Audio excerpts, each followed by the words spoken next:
Welcome to Celtic Tomes, bringing you readings from bygone books.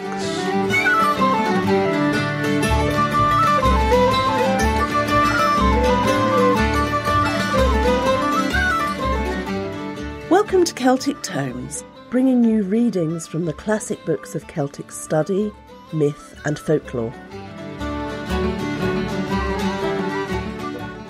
Chapter 4 of The Religion of the Ancient Celts by A McCulloch.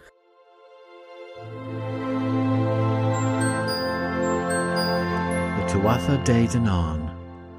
The meaning formerly given to Tuatha De Danann was the men of science who were gods, Danann being connected with dawn, meaning knowledge. But the true meaning is the tribes or folk of the Goddess Danu, which agrees with the cognates Tuatha or Fir Dea, tribes or men of the goddess. The name was given to the group, though Danu had only 3 sons, Breon, Iuchar and Iucharbar. Hence the group is also called Fir Dea, men of the 3 gods. The equivalents in Welsh story of Danu and her folk are Dawn and her children. We've seen that though they are described as kings and warriors by the annalists, traces of their divinity appear. In the Cúchulainn cycle, they are supernatural beings and sometimes demons, helping or harming men. And in the Fionn cycle, all of these characteristics are ascribed to them. But the theory which prevailed most is that which connected them with the hills or mounds, the last resting places of the mighty dead. Some of these bore their names, while other beings were also associated with the mounds, the Fomorians and Milesian chiefs, heroes of the sagas, or those who had actually been buried in them. Legend told how after the defeat of the gods, the mounds were divided among them, the method of division varying in different versions. In an early version, the Tuatha De Danann are immortal, and the Dagda divides the Síde. But in a poem of Flann Manistrech, OB 1056, they are mortals and die. Now follows a regular chronology giving the dates of their reigns and their deaths, as in the poems of Gilla Coemain, 11th century. Hence another legend told how Dagda being dead, Bodb Dearg divided the Síde.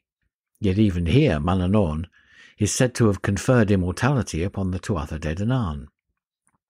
The old pagan myths had shown that the gods might die, while in ritual their representatives were slain, and this may have been the starting point of the euhemerizing process. But the divinity of the Tuatha De Danann is still recalled. Eochaid O'Flynn, 10th century, doubtful whether they are men or demons, concludes, "Though I have treated of these deities in order, yet have I not adored them." Even in later times they were still thought of as gods in exile, a view which appears in the romantic tales and sagas existing side by side with the notices of the annalists.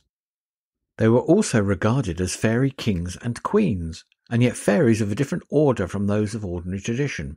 They are fairies or sprites with corporeal forms, endowed with immortality, and yet also terreni, or she, worshipped by the folk before the coming of St. Patrick. Even the saint and several bishops were called by the fair pagan daughters of King Loegaire Fir Dea, men of the Síde, that is, gods. The Síde were named after the names of the Tuatha De Danann who reigned in them, but the tradition being localized in different places, several mounds were sometimes connected with one god. The Síde were marvellous underground palaces, full of strange things, and thither favoured mortals might go for a time or forever. In this they correspond exactly to the oversea Elysium, the divine land.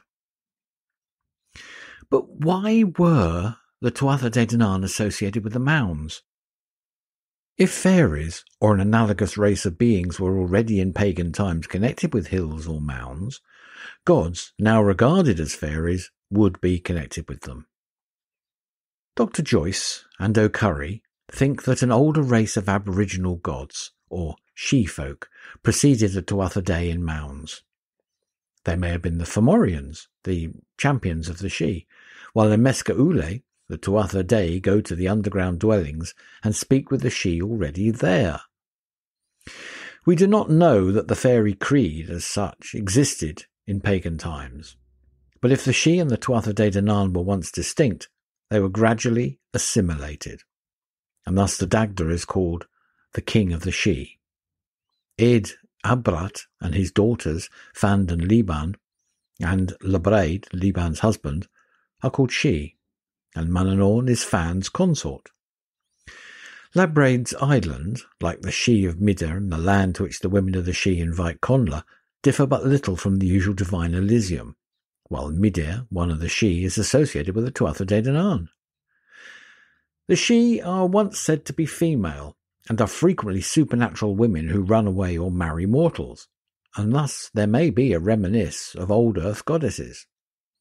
But they're not exclusively female, since there are kings of the Síde, and as the name Fir Dea, men of the Síde, shows, while Sir Patrick and his friends were taken for she-folk.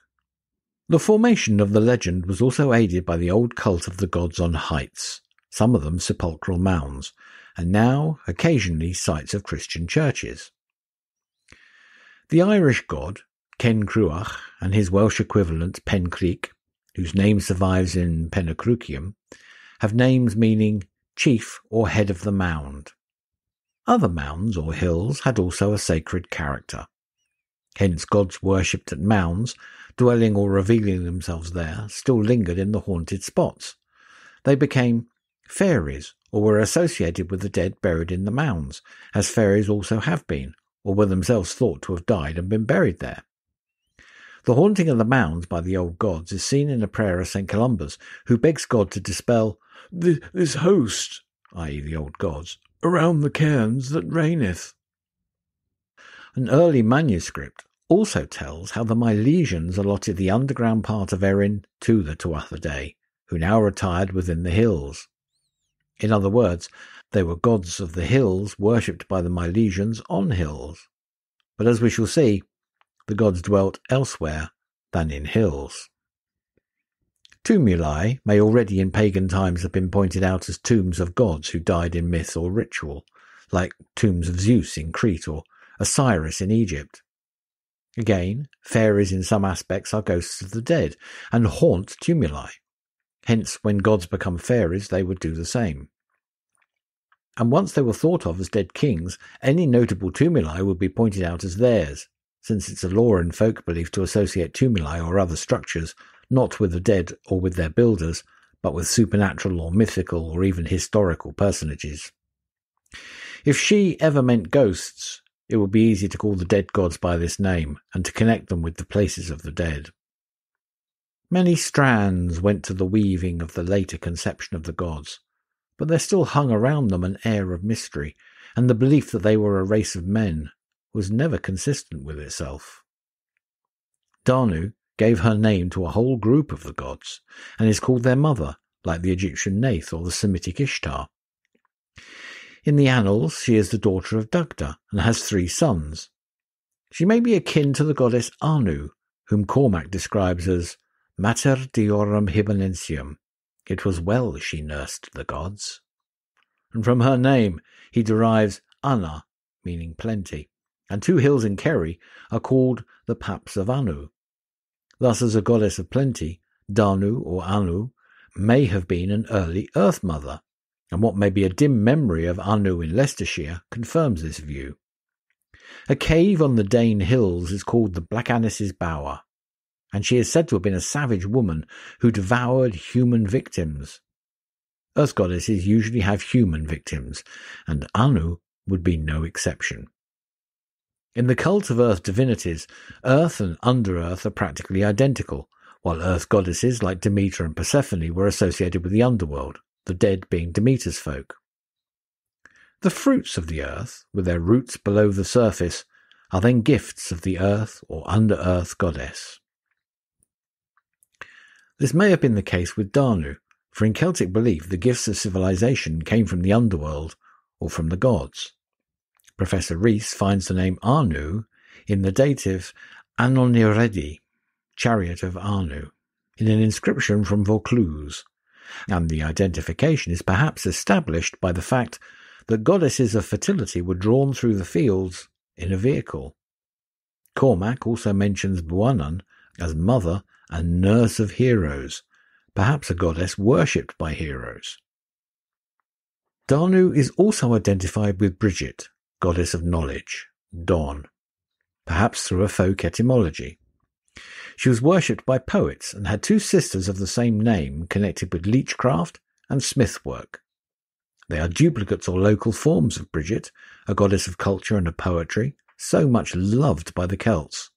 She is thus the equivalent of the Gaulish goddess equated with Minerva by Caesar, and found on inscriptions as Minerva Bellissima and Brigindo. She is the Dea Brigantia of British inscriptions.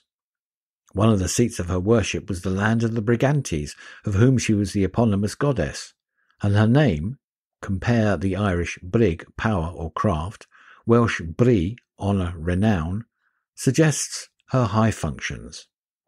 But her popularity is seen in the continuation of her personality and cult in those of St. Bridget, at whose shrine in Kildare a sacred fire, which must not be breathed on or approached by a male, was watched daily by 19 nuns in turn, and on the 20th day by the saint herself.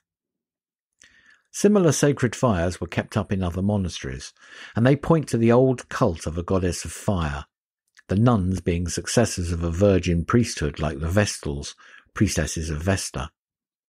As has been seen, the goddesses Bellissima and Sul, probably goddesses of fire, resembled Bridget in this. But Bridget, like Vesta, was at once a goddess of fire and of fertility, as her connection with Candlemas and certain ritual survivals also suggest.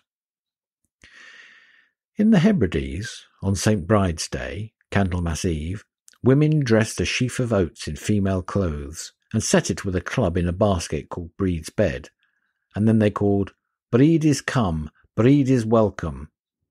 Or a bed was made of corn and hay with candles burning beside it, and Breed was invited to come as her bed was ready. If the mark of the club was seen in the ashes, this was an omen of a good harvest and a prosperous year.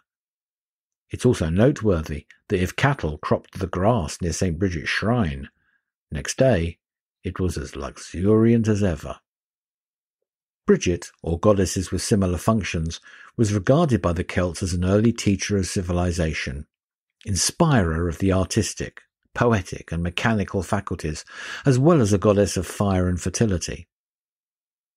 As such, she far excelled her sons, gods of knowledge.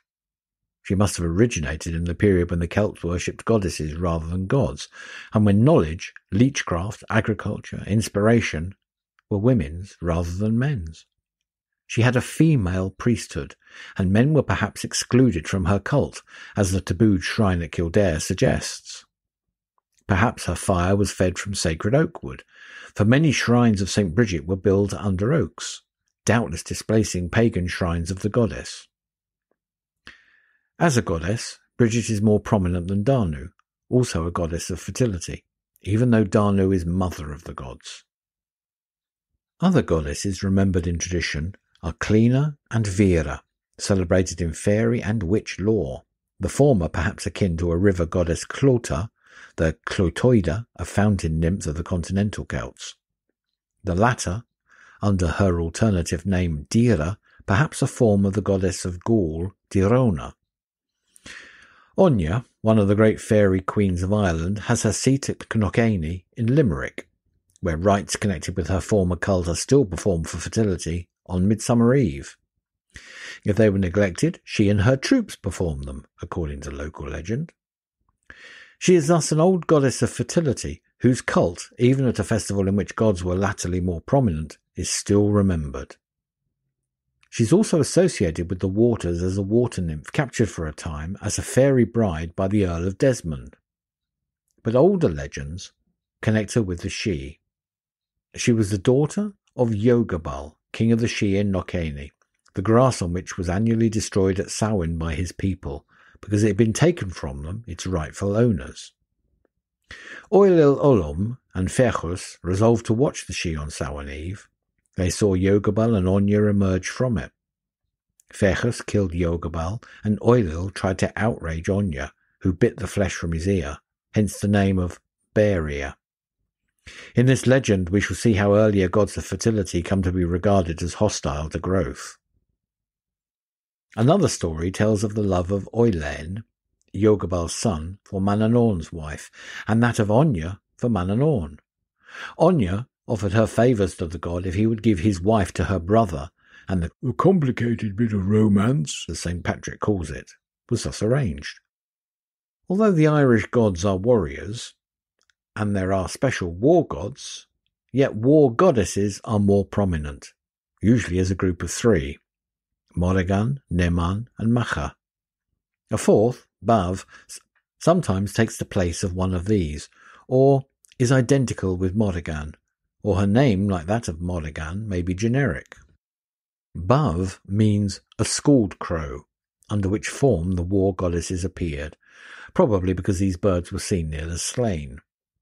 She is also called Bav Cutha, battle Bav, and is thus the equivalent of Athboodwa, or more probably Cathuboodwa, mentioned in an inscription from Haute-Savoie, while this, as well as personal names like Bodugenos, shows that the goddess Bodua was known to the Gauls. The Bav, or battle crow, is associated with the Fomorian Tethra, but Bav herself is a consort of the war god Nit, one of the Tuatha De Danann, who may be the equivalent of Neton, mentioned in Spanish inscriptions, and equated with Mars. Elsewhere, Neman is Net's consort, and she may be the Nemetona of inscriptions, e.g. at Bath, the consort of Mars. Cormac calls Net and Neman a venomous couple, which we may well believe them to have been. To Macha were devoted the heads of slain enemies, Macha's mast, but she, according to the annalists, was slain at Moytura, though she appears in the Cúchulainn saga as the Macha whose ill treatment led to the debility of the Ulstermen. The name Morrigan may mean Great Queen, though Dr. Stokes, connecting Mor with the same syllable in Fomorian, explains it as the Nightmare Queen.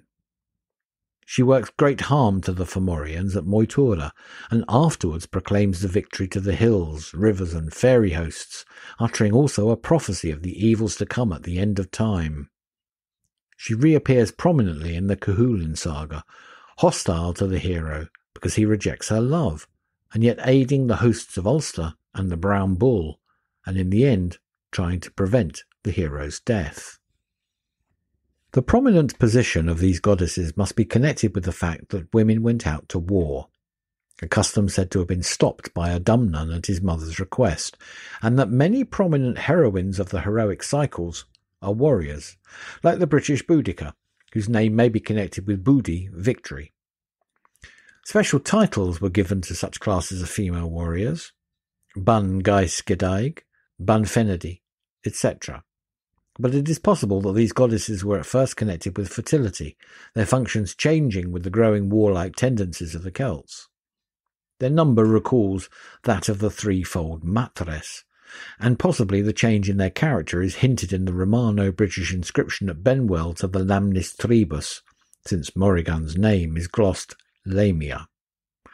She is also identified with Anu, and is the mistress of Dagda, an earth god, and with Bav and others expels the Fomorians when they destroyed the agricultural produce of Ireland. Probably the scald crow was at once the symbol and the incarnation of the war goddesses, who resemble the Norse Valkyries, appearing sometimes as crows, and the Greek Kyries, bird-like beings which drank the blood of the slain. It's also interesting to note that Bav, who has the character of a prophetess of evil, is often identified with the washer at the ford, whose presence indicates death to him whose armour or garments she seems to cleanse. The Matres, goddesses of fertility, do not appear by name in Ireland, but the triplication of such goddesses as Morrigan and Bridget, the threefold name of Dagda's wife, or the fact that Am, Danu and Buanan are called mothers, while Buanan's name is sometimes rendered good mother, may suggest that such grouped goddesses were not unknown.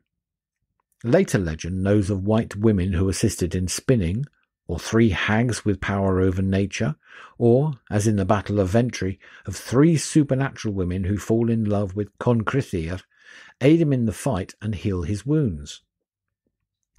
In this document and elsewhere, the mention of the she of the white women, goddesses of fertility and usually goddesses of love, and the prominence given to females among the Sídhe, the fact they're often called befeind, white women, like fairies who represent the mattress elsewhere, and that they freely offer their love to mortals, may connect them with this group of goddesses. Again, when the Milesians arrived in Ireland, 3 kings of the Tuatha Dé had wives called Eriu, Banba, and Fódla, who begged that Ireland should be called after them. This was granted, but only Eriu, Erin, remained in general use. The story is an etiological myth explaining the names of Ireland, but the 3 wives may be a group like the mattress, guardians of the land, which took its name from them. Brian, Iuchar, and Iucharbar, who give a title to the whole group, are called Tri Dea Donand, the 3 gods, sons of Danu, or again, gods of dawn, knowledge. Perhaps as a result of a folk etymology, associating dawn with their mother's name, Danu. Various attributes are personified as their descendants, wisdom being the son of all 3, though some of these attributes may have been actual gods, especially Ecne or wisdom, yet it is more probable that the personification is the result of the subtleties of bardic science, of which similar examples occur. On the other hand, the fact that Ecne is the son of 3 brothers may recall some early practice of polyandry, of which instances are met with in the sagas. Monsieur Darbois has suggested that Iuchar and Iucharbar are mere duplicates of Brion, who usually takes the leading place, and he identifies them with 3 kings of the Tuatha Dé reigning at the time of the Milesian invasion, MacCulloch, MacCulloch, and Magronia, so called, according to Keating, because of the hazel, Col, the plough, Cecht, and the sun, Grion, were gods of worship to them. Both groups are grandsons of Dagda, and Monsieur Darbois regards this second group as also triplicates of one god, because their wives, Fódla, Banba, and Eriu, all bear names of Ireland itself, are personifications of the land, and thus may be reduced to unity. While this reasoning is ingenious, it should be remembered that we must not lay too much stress upon Irish divine genealogies, while each group of 3 may have been similar local gods associated at a later time as brothers. Their separate personality is suggested by the fact that the Tuatha De Danann are called after them, the men of the 3 gods, and their supremacy appears as the incident of Dagda, Lu, and Ogma, consulting them before the fight at Moytura, a natural proceeding if they were gods of knowledge or destiny. The brothers are said to have slain the god Fionn, and to have themselves been slain by Lu, and on this seems to have been based the story of the children of Tuireann, in which they perished through the exertions in obtaining the eric demanded by Lu. Here they are the sons of Tuireann, but more usually their mother Danu or Bridget is mentioned. Another son of Bridget's was Ogma, master of poetry and inventor of the Ogham writing, the word being derived from his name. It is more probable that Ogma's name is a derivative from some word signifying speech or writing, and that the connection with Ogham may be a mere folk etymology. Ogma appears as the champion of the gods, a position given him perhaps from the primitive custom of rousing the warrior's emotions by eloquent speeches before a battle. Similarly, the Babylonian Marduk, seer of the gods, was also their champion in a fight. Ogma fought and died at Moytura, but in other accounts he survives, captures Tethra's sword, goes on a quest for Dagda's harp, and is given a she after the Milesian victory. Ogma's counterpart in Gaul is Ogmios, a Heracles and a god of eloquence, thus bearing the dual character of Ogma, while Ogma's epithet, Grian Onyech, of the smiling countenance, recalls Lucian's account of the smiling face of Ogmios. Ogma's high position is the result of the admiration of bardic eloquence among the Celts, whose loquacity was proverbial, and to him its origin was doubtless ascribed, as well as that of poetry. The genealogists explain his relationship to the other divinities in different ways, but these confusions may result from the fact that the gods had more than one name, of which the annalists made separate personalities. Most usually, Ogma is called Bridget's son. Her functions were like his own, but in spite of the increasing supremacy of gods over goddesses, he never really eclipsed her. Among other culture gods were those associated with the arts and crafts, the development of Celtic art in metalwork necessitating the existence of gods of this art. Such a god is Goibniu, eponymous god of smiths, Old Irish goba, smith, and the divine craftsman at the Battle of Moytura, making spears which never failed to kill. Smiths have everywhere been regarded as uncanny, a tradition survived from the first introduction of metal among those hitherto accustomed to stone weapons and tools. St. Patrick prayed against the spells of women, smiths and druids, and it is thus not surprising to find that Goibniu had a reputation for magic, even among the Christians. A spell for making butter in an 8th century manuscript preserved at St. Gall appeals to his science. Curiously enough, Goibniu is also connected with the culinary art in myth, and like Hephaestus prepares the feast of the gods, while his ale preserves their immortality. The elation produced by heady liquors caused them to be regarded as draughts of immortality, like Solma, Helma, or nectar. Goibniu survives in tradition as the Goban Sayer, to whom the building of round towers is ascribed. Another god of crafts was Credne the brazier, Irish caird, artificer, compare Scots caird meaning tinker, who assisted in making a silver hand for Nuada and supplied with magical rapidity parts of the weapons used at Moytura. According to the annalists, he was drowned while bringing golden ore from Spain. Luchtina, god of carpenters, provided spear handles for the battle, and with marvellous skill flung them into sockets of the spearheads. Diancecht, whose name may mean swift in power, was a god of medicine, and with Credne's help fashioned a silver hand for Nuada. His son Meach replaced this by a magical restoration of the real hand, and in jealousy his father slew him, a version of the Märchen formula of the jealous master. 365 herbs grew from his grave, and were arranged according to their properties by his sister Uemed, but Diancecht again confused them so that no one knows their proper cures. At the second battle of Moytura, Diancecht presided over a healing well containing the magic herbs. These and the power of spells caused the mortally wounded who were placed in it to recover. Hence it was called the Spring of Health. Diancecht, associated with the healing well, may be cognate with Granos. He is also referred to in the St. Gall manuscript, where his healing powers are extolled. An early chief of the gods is Dagda, who in the story of the Battle of Moytura is said to be so called because he promised to do more than all the other gods put together. Hence they said, "It is thou art the good hand, Dagda." The Coir Anman explains Dagda as the fire of God, Deg and Dea. The true derivation is from Dagos, meaning good, and Devos, God.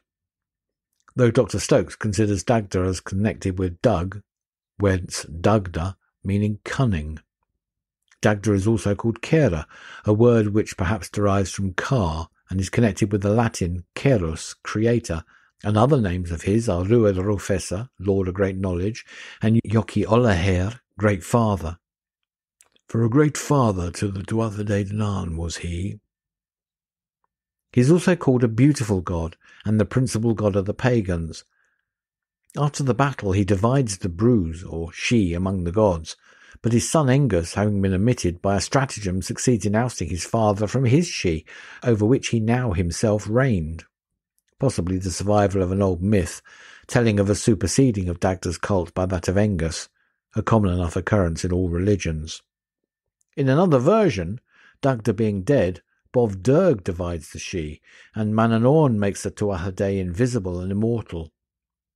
He also helps Engus to drive out his foster father Elamar from his brew, where Engus now lives as a god. The underground brews are the god's land, in all respects resembling the oversea Elysium, and at once burial places of the euhemerized gods and the local forms of the divine land. Professor Rees regards Dagda as an atmospheric god. Dr. McBain sees in him a sky god. More probably, he is an early earth god and a god of agriculture.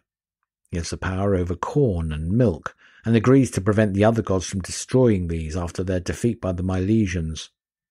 Former beneficent gods being regarded as hurtful, a not uncommon result of the triumph of a new faith. Dagda is called the god of the earth, because of the greatness of his power. Mythical objects associated with him suggest plenty and fertility. His cauldron, which satisfies all comers, his unfailing swine, one always living, the other ready for cooking, a vessel of ale, and 3 trees always laden with fruit. These were in his Síde, where none ever tasted death. Hence his Síde was a local Elysium, not a gloomy land of death, but the underworld in its primitive aspect as a place of the gods of fertility. In some myths he appears with a huge club or fork, and Monsieur Darbois suggests he may thus be an equivalent of the Gaulish god with the mallet. This is probable, since the Gaulish god may have been a form of Dispeter, an earth or under-earth god of fertility. If Dagda was a god of fertility, he may have been the equivalent of a god whose image was called Cenn or Cenn Cruaich, head or crooked one of the mound, or bloody head or crescent. Valency, citing a text now lost, says that Crom Iuchar was a name of Dagda, and that a motto at a sacrificial place at Tara read, "Let the altar ever blaze to Dagda." These statements may support this identification. The cult of Crom is preserved in some verses. He was their god, the withered Crom with many mists. To him, without glory, they would kill their piteous wretched offspring, with much wailing and peril, to pour their blood around Cenn Cruaich. Milk and corn they would ask from him speedily, in return for 1/3 of their healthy issue. Great was the horror and fear of him. To him, noble Gaels would prostrate themselves. Elsewhere we learn that this sacrifice in return for the gifts of corn and milk from the god took place at Samhain, and that on one occasion the violent prostrations of the worshippers caused 3/4 of them to die. Again, they beat their palms, they pounded their bodies, and they shed falling showers of tears. These are reminiscences of orgiastic rites in which pain and pleasure melt into one. The god must have been a god of fertility. The blood of the victims was poured on the image, the flesh, as in analogous savage rites and folk survivals, may have been buried in the fields to promote fertility. If so, the victim's flesh was instinct with the power of the divinity, and though their number is obviously exaggerated, several victims may have taken the place of an earlier slain representative of the god. A mythic Cromdu, Black Crom, whose festival occurs on the first Sunday in August, may be another form of Cenn Cruaich. In one story, the name is transferred to St. Patrick's servant, who is asked by the fairies when they will go to paradise. Not till the day of judgment, is the answer, and for this they cease to help men in the process of agriculture. But in a variant, Manannan bids Crom ask this question, and the same result follows. These tales thus enshrine the idea that Crom and the fairies were ancient gods of growth who ceased to help men when they deserted them for the Christian faith. If the sacrifice was offered at the August festival, or as the text suggests at Samhain after harvest, it must have been on account of the next year's crop, and the flesh may have been mingled with the seed corn. Dagda may thus have been a god of growth and fertility. His wife or mistress was the river goddess Boann, the Boyne, and the children ascribed to him were Engus, Bodb Dearg, Danu, Bridget, and perhaps Ogma. The Euhemerists make him die of Catherine's venom, long after the Battle of Moytura in which he encountered her. Irish mythology is remarkably free from obscene and grotesque myths, but some of these cluster around Dagda. We hear of the gargantuan meal provided for him in sport by the Fomorians, of which he ate so much that not easy was it for him to move, and unseemly was his apparel, as well as his conduct with the Fomorian beauty. Another amour of his was with Morrigan, the place where it occurred being still known as the couple's bed. In another tale, Dagda acts as cook to Conoia the Great. The beautiful and fascinating Engus is sometimes called MacCulloch, son of the young ones, i.e. Dagda and Boann, or Inmacog, the young son. This name, like the myth of his disinheriting his father, may point to his cult superseding that of Dagda. If so, he may then have been affiliated to the older god, as was frequently done in parallel cases, e.g. in Babylon.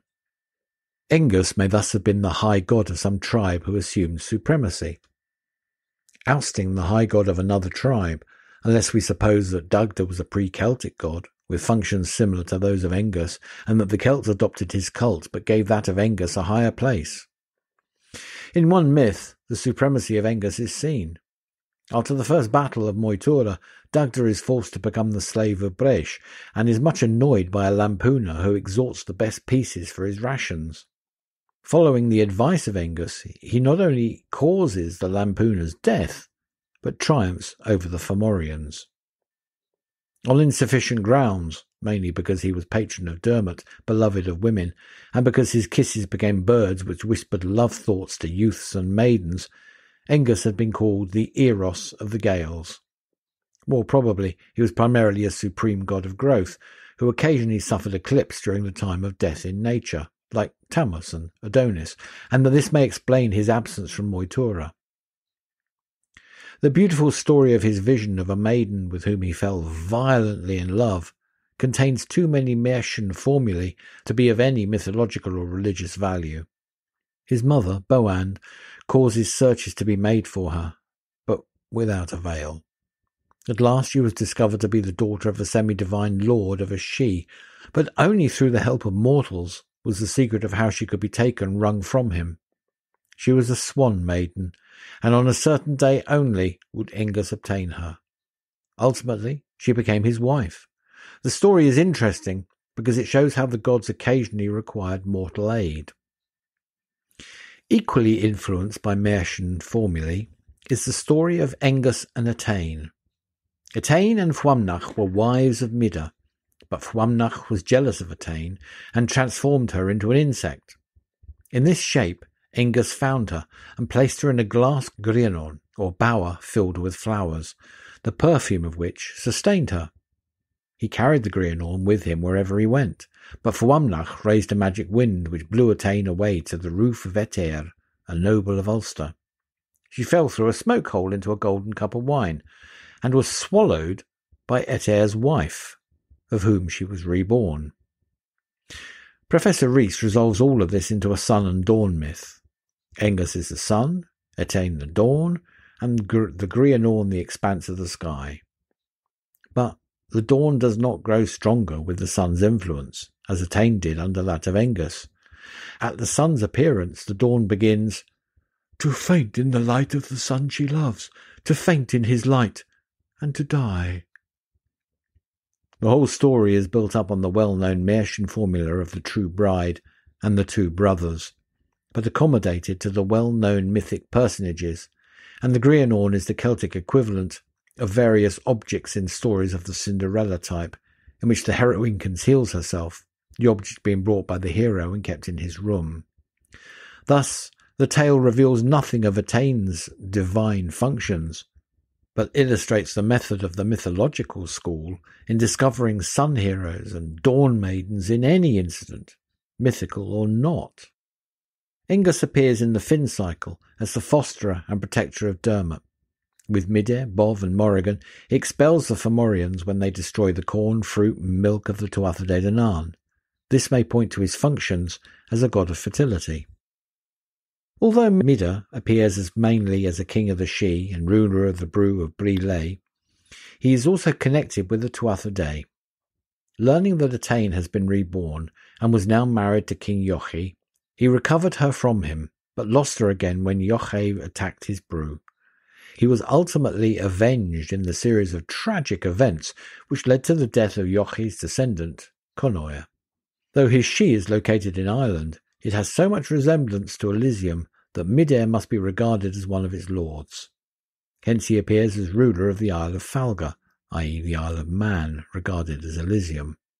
Thence his daughter, Blothnat, his magical cows and cauldron, was stolen by Cúchulainn and Cúaich, and his 3 cranes from Brí by Otherne. Perhaps distorted versions of the myths which told how the various animals and gifts came from the gods' lands. Midé may be the Irish equivalent of a local Gaulish god, Medros, depicted on bas-reliefs with a cow or bull.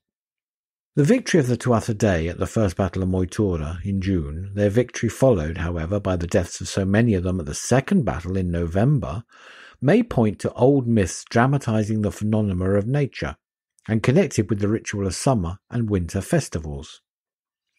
The powers of light and growth are in the ascendant in summer. They seem to die in winter. Christian euhemerists made use of these myths, but regarded the gods as warriors who were slain, not as those who die and revive again. At the second battle, Nuada loses his life. At the first, though the forces are victorious, his hand was cut off by the Fomorian Sreng. For even when victorious, the gods must suffer. A silver hand was made for him by Diancecht, and hence he was called Nuada Argetlov, of the silver hand. Professor Rees regards him as a Celtic Zeus, partly because he is a king of the Tuatha De Danann, partly because he, like Zeus or Tyr, who lost a tendons or a hand through the wiles of evil gods, is also maimed. Similarly, in the Rig Veda, the Ugvins substitute the leg of iron for the leg of Vispala cut off in battle, and the sun is called golden-handed, because Savitri cut off his hand, and the priest replaced it with one of gold. The myth of Nuada's hand may have arisen from primitive attempts at replacing lopped-off limbs, apart from the fact that no Irish king must have any bodily defect, or possibly because an image of Nuada may have lacked a hand, or possessed one of silver. Images were often maimed or given artificial limbs, and myths then arose to explain the custom.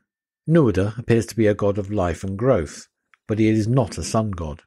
His Welsh equivalent is Llyd or silver-handed, who delivers his people from various scourges. His daughter, Creidylad, is to be wedded to Gwythyr, but is kidnapped by Gwyn. Arthur decides they must fight for her yearly on the 1st of May, until the Day of Judgment, when the victor would gain her hand. Professor Rees regards Creidylad as a Persephone, wedded alternately to light and dark divinities.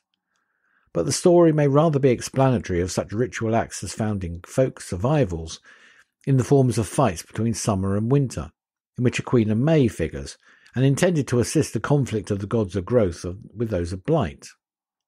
Creidylad is the daughter of a probable god of growth, nor is it impossible that the story of the Battle of Moytura is based on mythic explanations of such ritual combats. The Brythons worshipped Nuada as Nodons in Romano-British times. The remains of his temple exist near the mouth of the Severn, and the god may have been equated with Mars, though certain symbols seem to connect him with the waters as a kind of Neptune. An Irish mythic poet, Nuada Necht, may be Nechtan, who owned a magic well, whence issued the Boyne, and was perhaps a water god. If such a water god was associated with Nuada, he and Nodens might be a Celtic Neptune. But the relationship and function of these various personages are obscure, nor is it certain that Nodens was equated with a Neptune, or that Nuada was a water god. His name may be cognate with words meaning growth, possession, harvest, and this supports the view taken here of his functions. The Welsh Nidhael, or the generous who possessed a herd of 20,000 milch kine, may be a memory of this god, and it's possible that as a god of growth, Nuada had human incarnations called by his name. Loegaire, whose name means sea, and who was a god of the sea, is father of Manannan, as well as to the personages of the beautiful story called the Children of Leah, and from whom we learn practically all that is known of him. He resented not being made ruler of the Tuatha Dé, but was later reconciled when the daughter of Bodb Dearg was given to him as his wife. On her death, he married her sister, who transformed her stepchildren into swans. Lear is the equivalent of the Brythonic Llŷr, later immortalised by Shakespeare as King Lear. The greatness of Manannan MacCulloch, son of the sea, is proved by the fact that he appears in many of the heroic tales, and is still remembered in tradition and folktale. He is a sea god who has become more prominent than the older god of the sea, and though not a supreme god, he must have had a far-spreading cult. With Bodb Dearg, he was elected king of the Tuatha De Danann. He made the gods invisible and immortal, gave them magical food, and assisted Engus in driving out Elamar from his she. Later traditions spoke of 4 Manannans, probably local forms of the god, as is suggested by the fact that the true name of one of them is said to be Orbsen, son of Allot. Another, the son of Loegaire, is described as a renowned trader who dwelt in the Isle of Man, the best of pilots, weather-wise and able to transform himself as he pleased. The Cúchulainn adds that the Britons and the men of Erin deemed him god of the sea. That position is plainly seen in many tales, e.g. in the magnificent passage in the Voyage of Bran, where he suddenly sweeps into sight, riding in a chariot across the waves from the land of promise, or in the tale of Cúchulainn's sickness, where his wife Flann sees him, the horseman of the crested sea, coming across the waves. In the Agalaw na Cenarach he appears as a cavalier breasting the waves. For the space of 9 waves he will be submerged in the sea, but would rise on the crest of the 10th without wetting chest or breast. In one archaic tale he is identified with the great sea wave which swept away Torg, while the waves are sometimes called the son of Lear's horses, a name still current in Ireland, or again, the locks of Manannan's wife. His position, as god of the sea, may have given rise to the belief that he was ruler of the oversea Elysium, and later of the otherworld as a magical domain coterminous with this earth. He is still remembered in the Isle of Man, which may owe its name to him, and which, like many other islands, was regarded by the Goidels as the island Elysium under its name of the Isle of Falga. He is also the Manawydan of Welsh story. Manannan appears in the Cúchulainn and Fionn cycles, usually as ruler of the otherworld. His wife Flann was Cúchulainn's mistress. Dermot was his pupil in Fairyland, and Cormac was his guest there. Even in Christian times, surviving pagan beliefs caused legend to be busy with his name. Cinfiachna was fighting the Scots, and in great danger, when a stranger appeared to his wife and announced that he would save her husband's life if she would consent to abandon herself to him. She reluctantly agreed, and the child of the amour was the 7th century king Mongan, of whom the annalist says, "Everyone knows that his real father was Manannan." Mongan was also believed to be the rebirth of Fionn. Manannan is still remembered in folk tradition, and in the Isle of Man, where his grave is to be seen, some of his rituals survived until lately, bundles of rushes being placed for him on Midsummer Eve on 2 hills. Barintus, who steers Arthur to the Fortunate Isles, and Saint Barry, who crossed the sea on horseback, may have been legendary forms of a local sea god akin to Manannan, or of Manannan himself. His steed was Enbar, waterfoam or hare, and Manannan was the horseman of the Mainid Sea. Barintus, perhaps connected with Bar Find, white-topped, would thus be a surname of the god who rode on Enbar, the foaming wave, or who was himself the wave, while his mythic sea riding was transferred to the legend of Saint Barry, if such a person ever existed.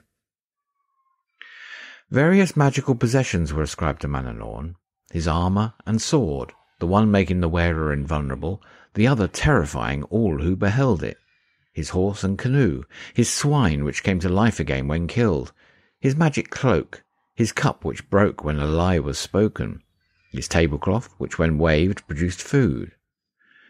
Many of these are found everywhere in Märchen, and there is nothing peculiarly Celtic in them. We need not therefore with the mythologists see in his armour the vapoury clouds, or in his sword lightning, or the sun's rays.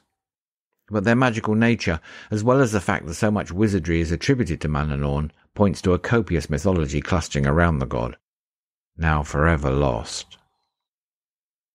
The parentage of Lugh is differently stated, but that account which makes him the son of Cian and Enya, daughter of Balor, is best attested. Folk tradition still recalls the relation of Lugh and Balor, Balor, a robber living in Tory Island, had a daughter whose son was to kill her father. He therefore shut her up in an inaccessible place, but in revenge for Balor's stealing McKinley's cow, the latter gained access to her, with the result that Enya bore 3 sons, whom Balor cast into the sea. One of them, Lugh, was recovered by McKinley and fostered by his brother Gavida. Balor now slew McKinley, but was himself slain by Lugh, who pierced his single eye with a red-hot iron. In another version, Fionn takes McKinley's place and is aided by Manannan in accordance with older legends. But Lugh's birth story has been influenced in these tales by the Mercian formula of the girl hidden away, because it has been foretold that she will have a son who will slay her father.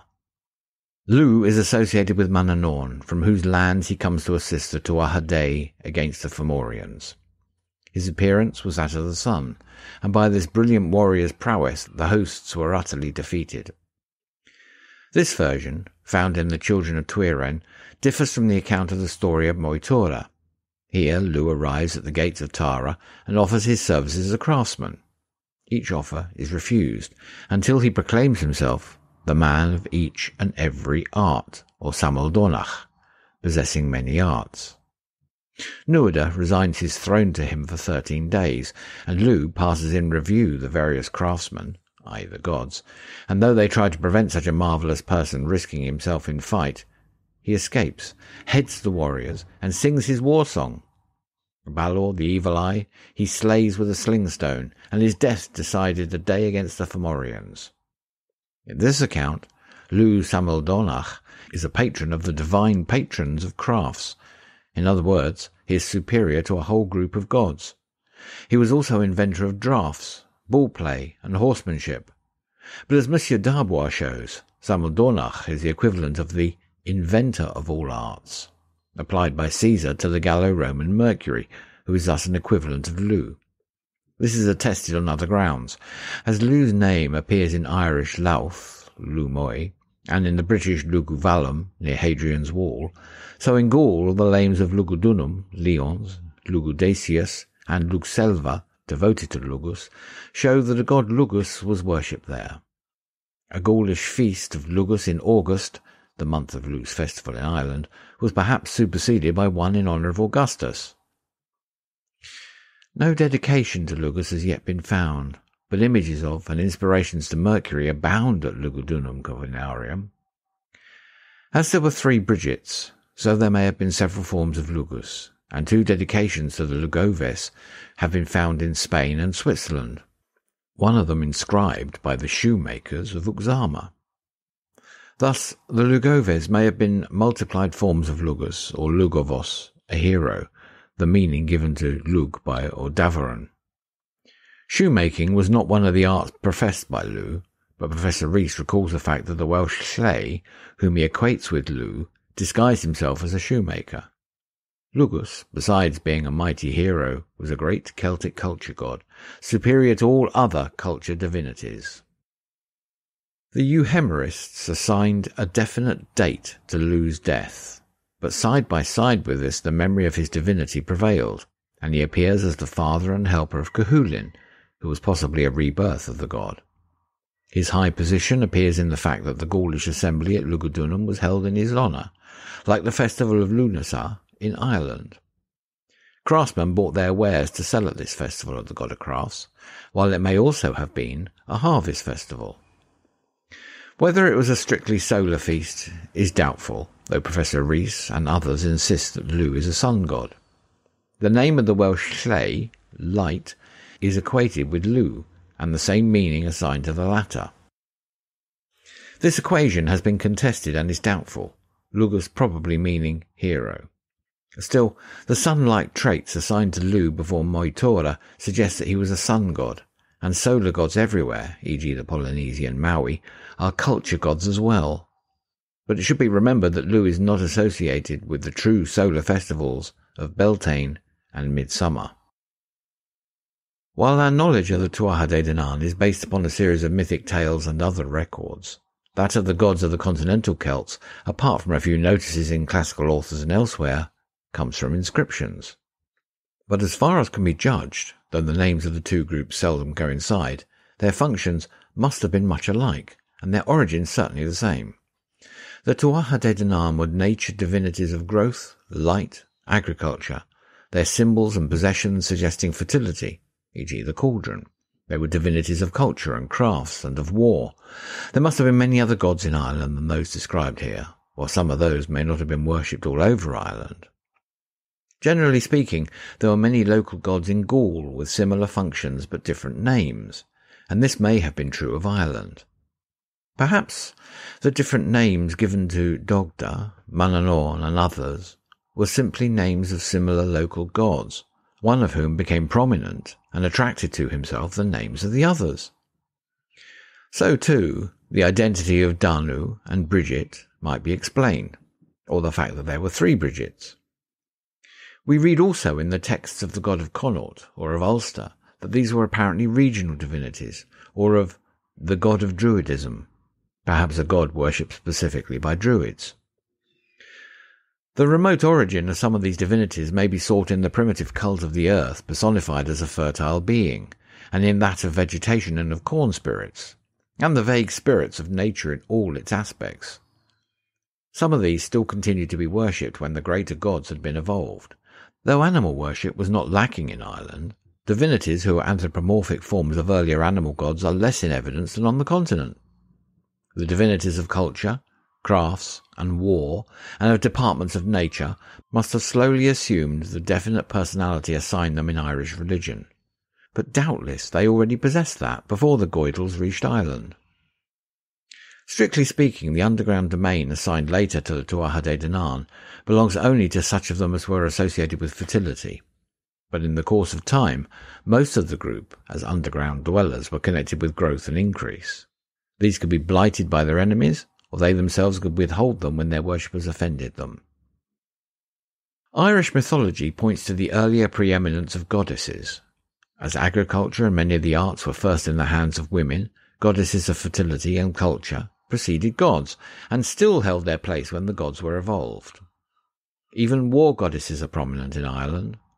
Celtic gods and heroes are often called after their mothers, not their fathers, and women loom largely in the tales of Irish colonisation, while in many legends they play a most important part. Goddesses give their name to divine groups, and even where gods are prominent, their actions are free, their personalities are still clearly defined. The supremacy of the divine women of Irish tradition is once more seen in the fact that they themselves woo and win heroes, while their capacity for love, their passion, their eternal youthfulness and beauty are suggestive of their early character as goddesses of ever-springing fertility. This supremacy of goddesses is explained by Professor Rees as non-Celtic, as borrowed by the Celts from the Aborigines.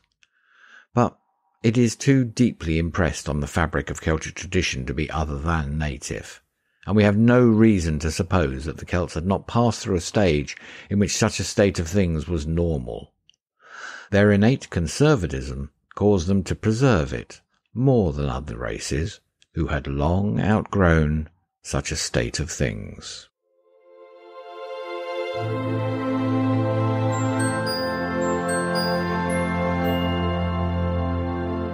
That was Chapter 4 of The Religion of the Ancient Celts by J. A. McCulloch. A link to the full text can be found in the show notes. You'll find the show notes at celtictomes.libsyn.com. We'd like to say a massive thank you and give a shout out to Daniel, Selene, Erica, Kyle and Brandy for being patrons of the podcast on our Patreon page. Thank you so much. Your support is ensuring that we can keep on making these shows. If you'd like to support our continued work on Celtic Tomes, please come and find us on patreon.com/Celtic Tomes. That's patreon.com/Celtic Tomes. You've been listening to Celtic Tomes, read by Gary and Ruth. Our theme music is Gander in the Pretty Hole by Slauncher, and a link to their music can be found in the show notes at celtictomes.libsyn.com. This podcast has been produced by The Celtic Myth Show.